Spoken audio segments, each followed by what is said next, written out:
Hey everybody, Leigh Calvert here with the Oxford Street Partners at Cascade, Hasson, Sotheby's International Realty. Thank you for joining us on another one of these interviews. We've got Rick and Jess tonight with us. They moved here in 2016.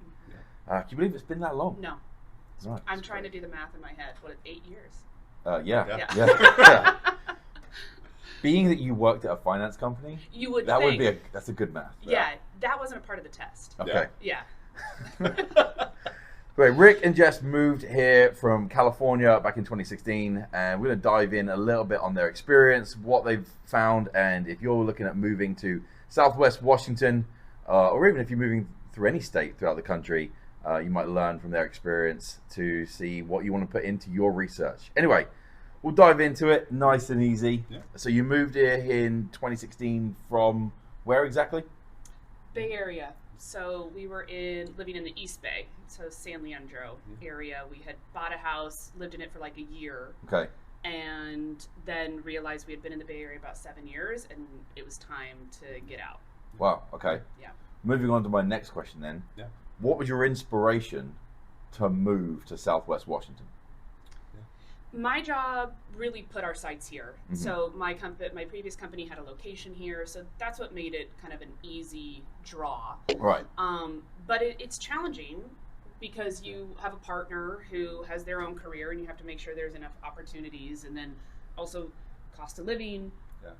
What does it look like raising a family? And we're both from Arizona originally. So I was like, I'm never moving to the Portland area. That's too much rain. It's gloomy all the time. I'm born and bred in Arizona. Like, I can't do that. Right. So I think we had a lot of like reservations at first as we continued to just explore the idea of moving here. Were you looking at other areas as well as here? Well, no. There's a new addition since you moved here. Little man over there. My son. Yep. Yeah. I don't think so. I don't think so. No. I think the main push for us, the main driver was her job with Fisher and moving, up here. And then I was in the middle of a career change as well. So, we knew of the area, a little bit of the area because Jess had visited, and we had, some experience from friends of ours that had said, "Hey, we love it up here. It's a nice place to live." And so, we just decided to give it a go. Yeah. I mean, you come from Arizona, and we've picked probably the sunniest day to do this. Shocking. I mean, yes. and it's only February. It's good to point that out. Yes. Yeah. This is an anomaly. Yes. So, things that you miss from the Bay Area. Is there anything particularly that you don't get here that you did get there that you're missing from that? Because we're talking about two completely different environments, right? What's the population in the Bay Area? Millions. 5, 6, 7 million. Right. Yeah. And Clark County, we're just over. I think we're 500 to 750,000, something like that, right? Yeah. Yeah. I mean, we've got Portland, but that's like what, 3 mil? Yeah. Yeah. What do you miss? I think it was a transition because whenever you're in the Bay Area, no matter where you are, you have access to like restaurants and cool things to do that are in your like local community. Yeah. And while we have that in Clark County, there's not a ton of restaurant options that are not chains as you venture away from kind of the downtown Vancouver area up to the suburb and like the different pockets. So there are restaurants, but not necessarily a lot of like really good small mom and pop places that are just like good like local haunts. We don't really have it. It's gotten way better. The exponential growth in the last 8 years we've been here has been so cool to see. Mm-hmm. And I can't imagine what 10 more years once they finish the waterfront and like what's going to be here. But I think that's really kind of the big like gap. Yeah, is just fun, cool restaurants and probably even just like places to go that are not breweries. Establishments. Yeah. Okay. Yeah. I didn't have this in my list, but what are a couple of your favorite places? Restaurants or like places to go? Restaurants. Yeah. That's a good question. So, I would say for us, I gotta think about this. I would say if we're going to best like brunch and like that's always really good. Yeah. La Provence Oh, nice. Always Yeah. delicious. Mhm. Like amazing croissants. And if you have little ones, it's right next to a huge park. So that's like really a lovely little weekend jaunt. And they have great jelly. Yep. And they have macaroons. Yep. So that's really great. We really love the waterfront now too, and the Yeah. downtown Vancouver area. I just feel like, you know, in the last few years, as she had mentioned, the development and the, you know, not only the major chains, but also the mom and pops and you know, a lot of the good restaurants down here, whether it's Thai food or like Vietnamese restaurants or Mexican food. There's just such there's a better plethora than you know what we had 8 years ago when we moved here. I feel like. Yeah. Yeah. Nice. Okay, cool. Thanks, dude. So, since moving here, what have you enjoyed most about being in Southwest Washington? I personally love all of the hikes and the outdoors types of activities, and I think it's a little bit jarring when you come from a place where you have pretty mild weather year round, but then you know you adapt and you know get your cold weather gear and you get your rain gear and you know you're just kind of out there, and you know when it's not snowing or you know when we don't have ice storms, there's a lot of like just beautiful things to see that are really within you know 20-30 minutes that are kind of tucked away in a lot of these communities and a lot of the you know the areas around Clark County. So it's really a lot of fun. Any notable spots you like more than others, like for hikes? We go up to Ridgefield a lot to the reserve. Yeah. I've been up there a few times and we absolutely love it, especially since we moved to Salmon Creek. You know, I would always say like when we lived over in Brush Prairie, which you know is a bit out there, but it's growing quite a bit. There were always such great hikes as you head up into the foothills and into the mountains as you know travel. What is that? A little bit east. Yeah. There's so many great hikes everywhere, and that's the great thing is that you know they're never overly crowded really, and even going into the gorge to like Angel's Rest or some of those. I mean, there's a lot to do. Nice. Yeah. I feel like we've probably done like 20% of the actual hikes. And granted, you find your trails that you love and you just want to do them again and again. Yeah. But I think the getting outside, especially with kids, when we first moved here, the first thing we did is got a dog because I felt like we couldn't have one in the Bay Area. And I think that really changed our minds because we had to get outside. Like we had to go for walks. Right. And once you realize like, oh, as long as I have a good jacket and good boots, like the rain is not that bad. And it's actually nice because it's quiet and it's like a little more desolate and it's actually really nice. I would argue I like my winter hikes more than summer hikes because then you're just like hot and grouchy and it's busy versus it being quiet and calm.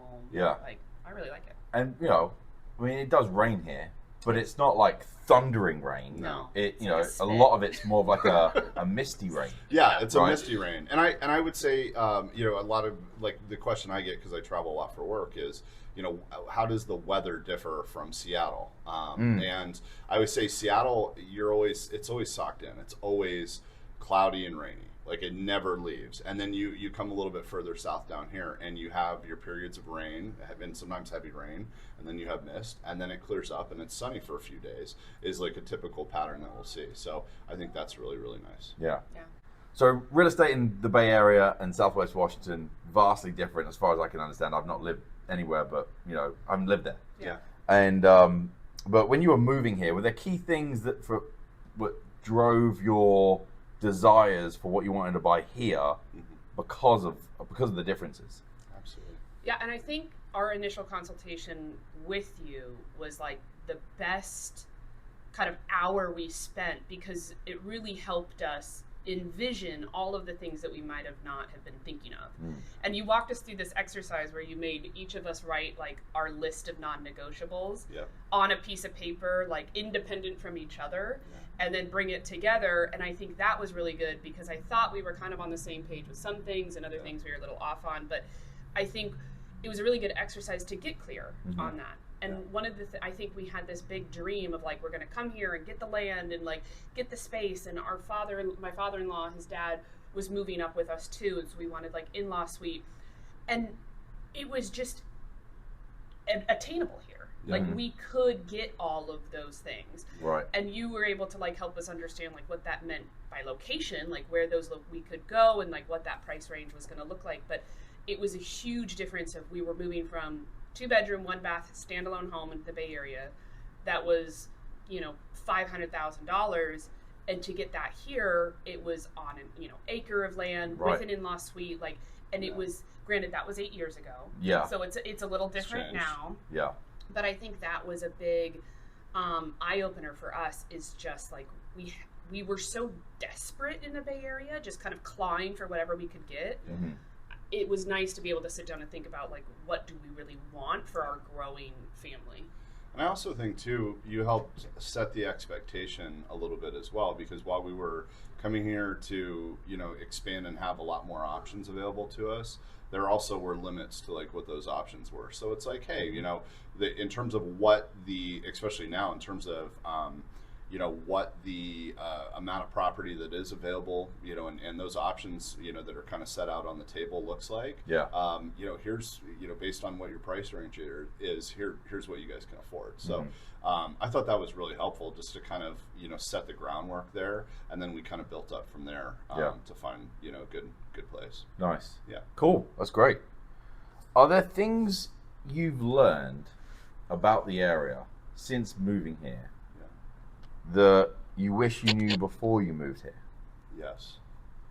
So one thing I will say is, especially in the last 8 years, Clark County has seen a tremendous amount of growth, and it's explosive growth. And a lot of cities are, especially on the West Coast. But I think the county's ability to manage that growth and the way that some of that has kind of come together has not been great, and you see that in pockets of development, you know, with real estate next to commercial, next to, and so there's a lot of those types of things, especially if you're someone like us that's moving here and you were looking for somewhere on the outskirts, and then all of a sudden, you know, you've got a, you know, factory coming in, or you know, a railroad running through your backyard, like. There's a lot to think about there. So I think it's important for everybody to know that, like, while there's a lot of possibility here and there's a lot of growth that has existed and is definitely coming, that, you know, a lot of those things still have to be shored up, and you know, it's something to pay attention to, especially when you're trying to decide where you want to live. Yeah. And you know, most of you won't know this, but Rick has first-hand experience because you were El Presidente for your HOA for a little while. I was, yes. Yeah. It's a neighborhood association. Yeah, okay, neighborhood association. They're very, like, a little upscale. Yeah. Okay. Yeah. Was it a corrupt election, or what was the election like? How did you become president? You know, pretty much nobody else wanted to do it. So and then I wanted to raise my hand. So okay. Yeah. All right. Yeah. Did it say? I'm just envisioning like a town hall kind of setup. And it's like, who would like to be president? Yep. And then, you know, one of the dust balls rolls through. Yes, exactly. And then Rick just looks around and goes, I've got an itch. Yep. Oh, no. Believe it or not, Leigh, he wasn't even there. I was there. Yes. You voted him in? And I was like, my husband's interested. Like, nobody even met him or saw him. They were like, yeah, that guy. That girl's husband. He'll do it. Yeah. You voted him in. Yeah. But it was good because at the time there was like some developers coming in who wanted to change some of our rural farmland and rezone it to industrial land. And we wanted to help, like, steer that direction. Right. So we were involved with it for a couple of years, and it was helpful. Mm-hmm. It was really helpful. Yeah. And one more thing that I wish I would have known, you know, when moving to a new place, you don't quite know, you know, in terms of the landscape, like how developed it is, and then different neighborhoods and so on and so forth. And I think it would have been nice for us to research it a bit more and have a better understanding of, you know, the fact that there are some older neighborhoods. There are some older, like, more historic neighborhoods that are actually really, really cool, but some of those houses need a lot of work, need a ton of work. And then you've got a lot of new builds, you know, that are growing, you know, kind of towards the north, you know, the northwest. And you know, some of those builds may, you know, come along with, you know, other complications in terms of, you know, where they're located and floodplains and stuff like that. So I just wish I would have had a better understanding of the landscape, because really when we moved here, you know, everybody only talks about Camas. Yeah. And I feel like there's so much more in Southwest Washington to offer than just Camas. Saying that, would you have lived anywhere else than where you bought? No. The first time? Yeah. No, absolutely not. Yeah. Okay. We still love that house. Yeah. We still, yeah, but it was the right move for us at the Yeah. time. Yeah. All right. Yeah. Cool. Just want to check, because Yeah. you're like, you know, hey, I wish I knew more. 100% satisfaction. Yes. No, Yeah. but and I think I really loved our first house. That the land it was on is still like my happy Yeah. place. I loved that home. But I think even now driving around, I find neighborhoods that I was like, I didn't even know that was there. Yeah. And I'll like drive around and I'm like, oh my gosh, this is beautiful. But you know why? No, I don't know why. Okay, this is exactly why. Because I don't get out much. Not at all. Not at all. Well, that afterwards. We'll get to that That later. afterwards. But like, you know, you could spend a lot of time going around all the neighborhoods, all the areas, everywhere, right? You know, if you're moving from a different state, you can saturate your brain with all these different neighbors, all these different environments. When we do the consultation, it's what's important, right? What land do you want? When you were like, you know, like, okay, we'd like this much land, this privacy, the, you know, the extra kind of ADU area. Yeah. You really start pinpointing what was available, and so you exclude a lot of neighborhoods. You go, that's not even existing there. Yeah. Right. Yeah. So, you know, one, I don't need to go. Let me take you to this neighborhood, just so you know it exists. Yep. Right. Right. Yeah. Because now I'm distracting your brain from the options that would be where you would have a contender. And we probably would have made a lot of concessions if that was the case. We probably would have been like, oh, do we really want this? Or no, we really want that. And it would have confused us. Right. One thing that I'll add to that as well is that if you are exploring neighborhoods but you can't find exactly what you want, then I think with the way that the population growth is going, you might want to look on the outskirts a little bit more and let that growth come to you. Yeah. Find what you want, and you know, in 5 to 10 years, more likely than not, you know, a lot of that growth that you're looking for is going to be there. So if you're willing to stay for the long term, then when you look at Ridgefield used to be far away. Yeah. Now Farmland. it's right there. Yeah. Right. Yeah. And but a lot of that, I think a lot of that far away distance came from you had to pass a lot of open fields. Yeah. And you felt disconnected. Yep. And that's going away. Yep. Everything's growing into each other. Yeah. Yeah. All right, that's great. So, the question I didn't tell you about earlier. Look at the camera here, right? And envision the, you know, little Jess, little Rick on the other side of that screen watching, thinking about, do we move somewhere, right? Are there 3 pieces of advice you'd tell yourself down the camera right now from your experience of things to consider before making a move?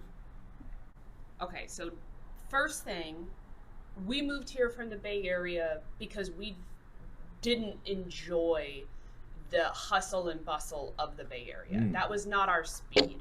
So I think Clark County really fits us because we were looking for a slower pace of life. So if you love being in an area with a ton of things to do and a lot of events and concerts and sports games and all of these things, I would think about where that falls on your needs list before making a big move here.